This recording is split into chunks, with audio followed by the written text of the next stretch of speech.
Hey, what's up guys, Ryan here, and welcome back to part 2 of breaking down the Fenix channel intro. Last week we were in Cinema 4D, and today we're going to bring everything into After Effects and kind of go down my project file and break it down and take a look of how we did it. So let's go ahead and dive right in. All right, cool. So here we are. This is kind of the master final composition, and I just broke it up into those 3 shots that we talked about last week. And I brought the image sequences in, so let's go ahead and let's just kind of work our way through the compositions and see how everything sort of is put together and works out. So let's go ahead and start with shot 1. All right, and this is kind of the build comp that I have here. So here's where everything lies. So let's go ahead and start in there. And so let's go ahead and look at my image sequences here. So I just did 50 frames on this. And if I look at interpret footage, I went ahead and made it 24 frames per second. And this first layer, just like we talked about, is just our base layer. Nothing too crazy or fancy. And our next layer is an ambient occlusion layer. Just kind of added some of those shadows back in. Like if you look kind of, you know, where our contacts are, we're kind of getting those nice little ambient occlusion shadows back on top. And then what I did here, let me show you just, you know, this is what it looks like normally. It's just set to multiply. And this is the Z pass. And what I did is, so this is our depth pass, our Z pass. And, you know, normally use this for a depth of field if you want to use a lens effect or use, you know, friction lift depth of field to kind of, you know, get some depth of field to your 3D render. But I did render the depth of field into this already. But what I did with the Z pass is instead of using for depth of field, I added a tint to it. And I made the white sort of this gold, as in kind of going towards where I want this sunlight to sort of be. So I'm not really using it as depth. I'm kind of using it as an atmospheric haze and sort of an environment layer. And so that is set to screen. And it kind of gives us just this nice little overall glow and shine coming off in the distance. So let's go ahead and close that guy out. And let's see what this second layer is. So the second layer is just, it's our same layer set to add. Maybe you can see it, and the opacity is brought down a little bit, but this is just an overall glow, kind of give it a little bit of that diffusion sort of look. So let's unsolo that. So we got those 2 layers. Here, all I did is if I unhide this, add a little bit of a radial mask to the outsides here and add a little bit of an edge blur. My CA layer is my chromatic aberration layer. And I've done a few other tutorials on how to get chromatic aberration if you don't have this plugin or any other plugin. But this is a great plugin that you can get from AE Scripts.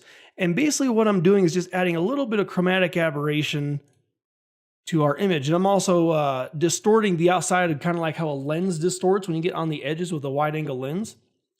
So let me kind of just zoom in here and kind of show you what's sort of happening here. So we're kind of getting a little bit of stretch, but we're also starting to get those reds and greens, you know, kind of like that stereoscopic effect, but kind of what happens with natural lenses. So if I kind of exaggerate this, you can see the colors shift even more. But I just did that. A little bit of subtle goes a long way.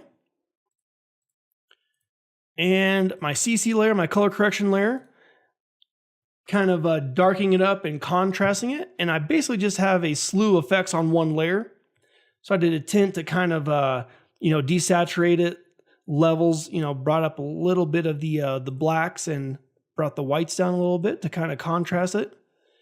And I added a CC composite to get the original color back on there. And I do another tutorial talking about adding that back on there and not getting the blown out, oversaturated look when you contrast your image. So check out that tutorial too if you're more curious about adding the color back on top of your original color correcting.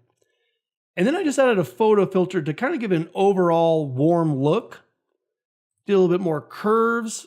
And this might be just in the, let's see, I gave it a little bit of a, looks like a little bit of a blue boost in the shadows. And again, just overall one more contrast curve there. And then I added some little dust particles, just sort of real subtle dust particles. And this is some dust stock footage that you can just find, you know, anywhere online, or you can buy this pack from M Dust. So I have that on there set to screen. And then I added just a little bit of a side flare glow, like kind of an off-distance sun.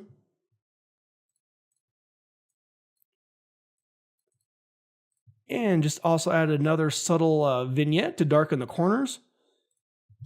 And for film grain, I just really added, I just did a regular noise pattern here on adjustment layer. Nothing's fancy or too crazy.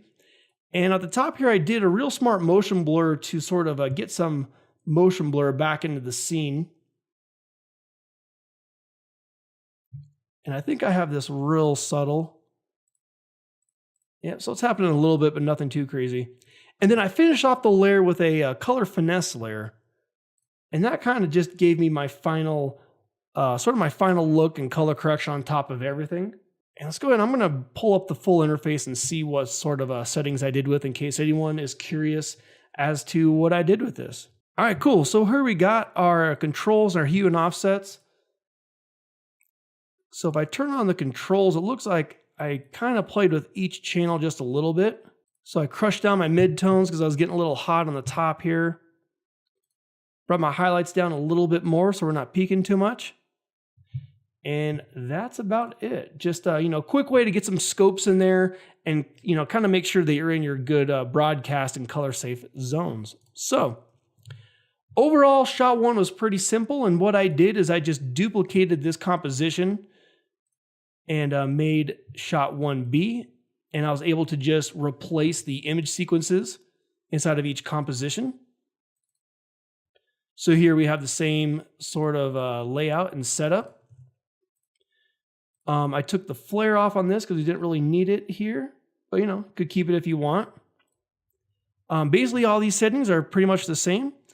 And if we go to the final shot, we get a little bit different colors, but not too different. I didn't need the, here I'm missing the depth pass because I didn't need it. I just needed the base layer and the ambient occlusion layer to get our shadows back in there. And all that's really different with this shot is I brought in the camera from Cinema 4D. And let's see, we're actually using this camera. This camera is just another camera in the scene that I didn't end up using. And I also placed a null in there so I could know where the text was because I knew I wanted to add this text a little bit later. And so since those are with the camera in 3D space, so with all these in 3D space, along with this text from the logo, it should move just a little bit in a Z space, and I can go in and easily change this if I need to, and make that easily adjustable on the fly. And overall, this is sort of the same layers, same,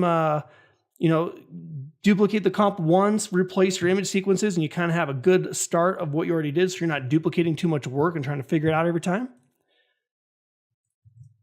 And so if we close this off and we look at our intro, we have our 3 shots right here on the composition and ready to go. All right, cool. So that's another quick one. Just instead of, again, doing it pixel by pixel, breaking it down what my project looks like in After Effects. So I know some people wanted to see that, so I hope that helps out. Let me know if you like this style tutorial again. Breaking stuff down, breaking down project files instead of pixel by pixel, frame by frame. So hope that helps. Part 2 is over. Hope, if you want to see part 1 of the Sim 4D part, check that out. Otherwise, more tutorials next week. Subscribe if you want to see those. Thanks again for the suggestion. And I will talk to you guys next week in the next tutorial. Have a great one. We 3D tracked it and we have some Z space going on. And it just looks pretty cool. We're going to have our beams follow no matter where we reposition it.